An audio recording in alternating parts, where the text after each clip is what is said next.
I've never seen this happen quite like that.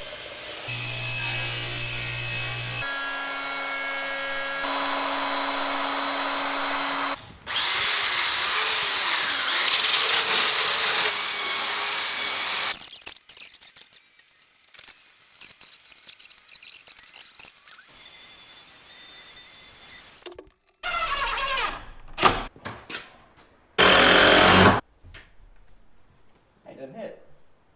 That's weird. Whoa! Hey guys, welcome back to the channel. Today we're going to be casing an interior door. I'm not even going to claim this is going to be the best way to do it. I'm just going to say it's going to be a way to do it. We're going to be casing this door, which is actually a swinging kind of saloon style door. It has a spring on the bottom, all that junk. We're going to be putting the door over there on the bathroom area. I cannot say it's going to be the best way to do it because I'm just going to be using 1x6s and ripping them down and doing some jambs, which is pretty standard, not the most amazing way to do it. The best way to do it is going to change from each person, each situation, and each person's taste and level of quality they want in the situation. I don't care too much because this is the shop bathroom, so it's kind of okay. This is actually pretty cool though. This makes me happy. Look at this. There's not a single knot in this board, and it was in the knotty section. I'm gonna go get the door and carry it in.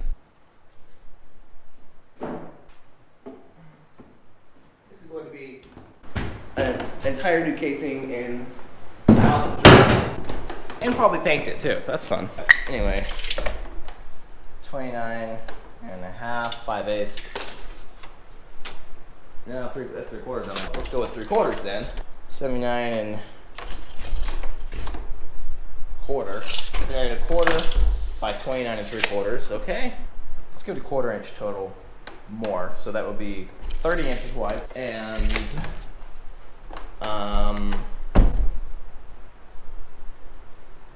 79 and a quarter tall. Let's just go a quarter. Yeah, let's just go a quarter time too. So 79 and a half by 30.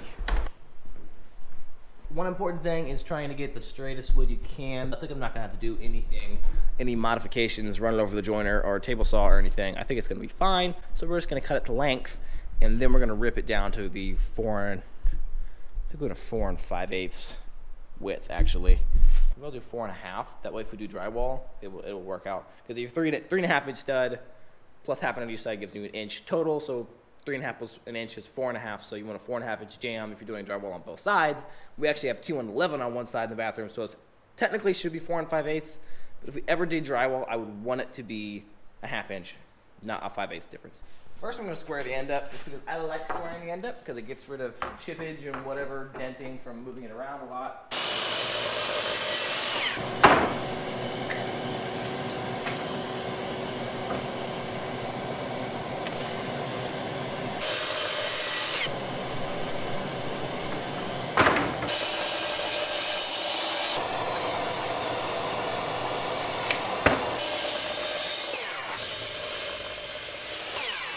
For some reason, the color is way off with this GoPro. I don't know why, but it doesn't like filming inside. And I hate it, but anyway. These are a little bit out of straight. And flip them over, they match. It's good. There's a top piece of the door. I'm going to rabbit it in on top because if you cut a rabbit, well, you shouldn't cut rabbits, it's not nice, but anyway. This is sunk in 3/8 of an inch, so I cut this 3/4 of an inch long.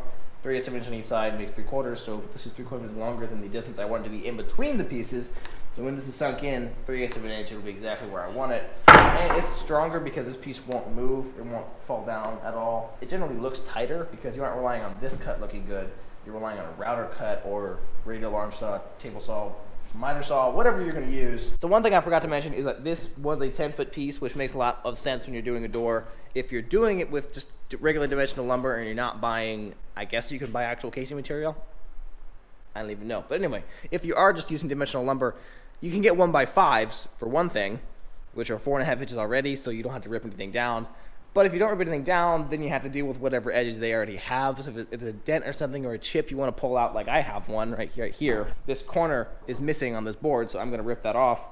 And it doesn't affect me. With the 10-foot piece, you can cut your long piece and your top piece out of it and then just get one 8-footer. It's a lot more efficient than buying 2 8-footers for the long pieces and one for the top piece, unless you're doing several doors, and then it works out fine. But if you aren't, if If you're using this one, it's pretty inefficient, so it's better to just buy a 10-foot one and have a smaller piece of scrap. Little pro tip for you, because I'm a pro, obviously. So I changed my mind. Actually, I'm going to do the 4 5/8 to work out for the T111, because we may want to trim it with the T111 in place.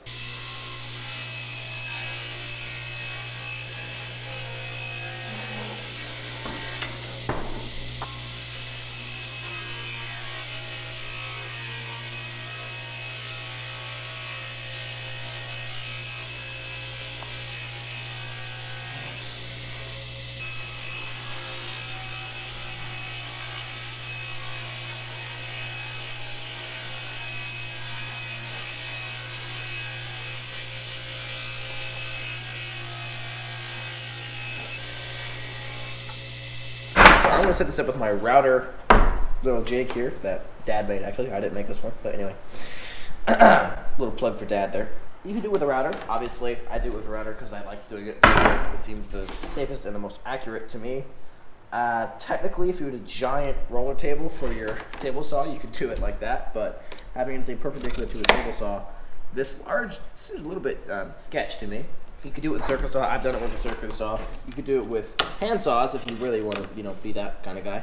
You could also do it with a rabbiting plane, of course. That's the classic way to do it. But the router seems to be the best for me, and I think kind of the best in general. Now I really wish I had my DSLR because this stuff looks so much cooler with the DSLR. This is an instructional video from a pro. You don't need sharp shots to see what's happening here.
Because this door was a swinging door before, it had a spring system right here that would bring it back to center. I did not want that. I did not have that, so I put this block in here and bondoed the gaps in the wood and all the junk around there. And now it is pretty hard. I think it's as hard as it's going to get. I'm going to sand that. I'm going to sand all the surfaces, the flat surfaces that I can, and then I'm going to paint the door, and I'm also going to paint the door frame.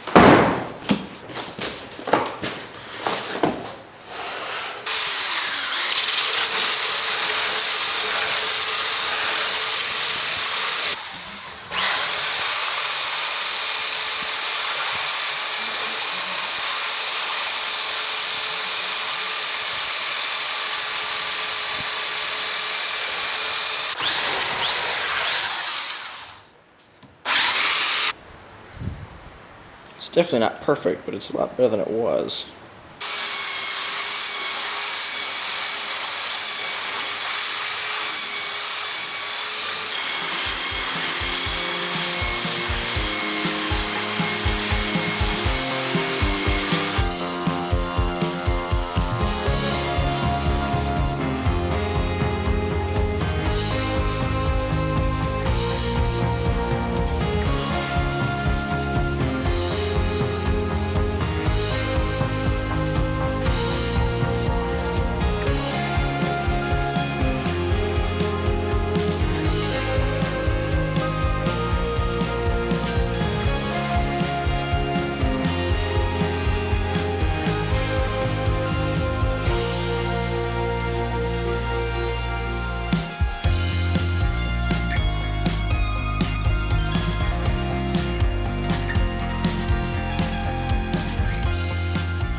Look at the rain.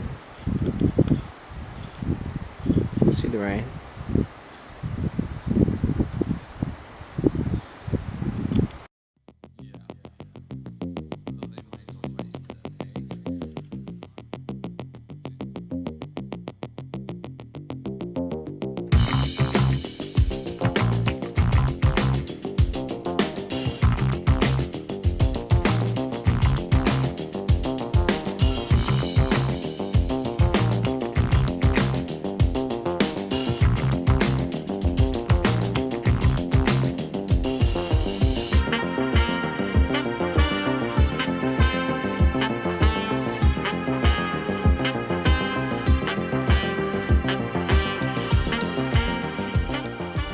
it is earlier than I think I've ever been in the shop. It's like before 7:30, which is rare for me. Anyway, this is possibly the worst paint job I've ever seen on a door.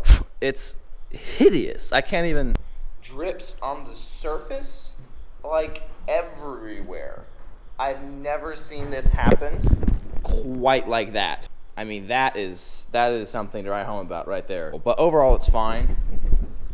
Most people in that dark corner over there probably aren't even going to notice, so I think I'm going to put it up and sand it afterwards and repaint it because I just don't have time now to do it. Normally, I would not be leaving that like that. Anyway. Which is fine. Whoa!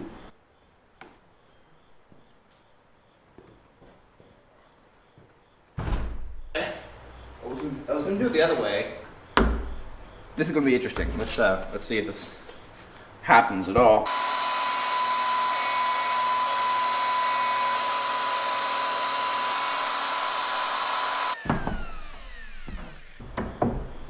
Ah, yes. Cool. It worked.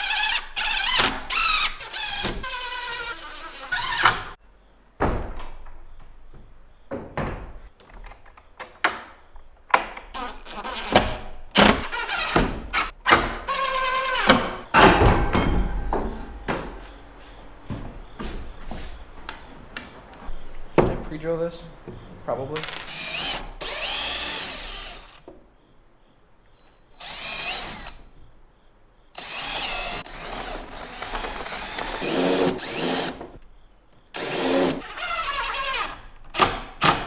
Did it at a limited angle because it kind of pulls it down in there. See that? That's just pretty, isn't it? So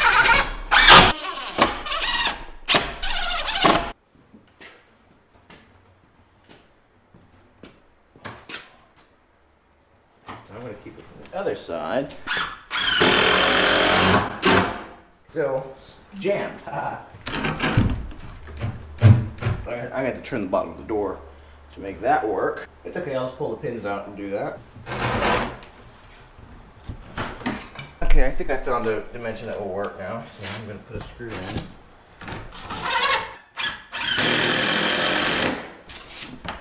It works, but it doesn't work over there. You just turn the door.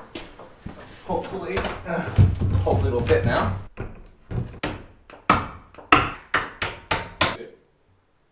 Top, it barely doesn't top. That's okay, it's gonna sink down, of course. And it doesn't touch the floor. Amazing right here. My pants just completely ripped open. I didn't even notice. Okay. Clean margin, so I'm gonna leave that right there. Doesn't matter. One more screw up top, and then we're done.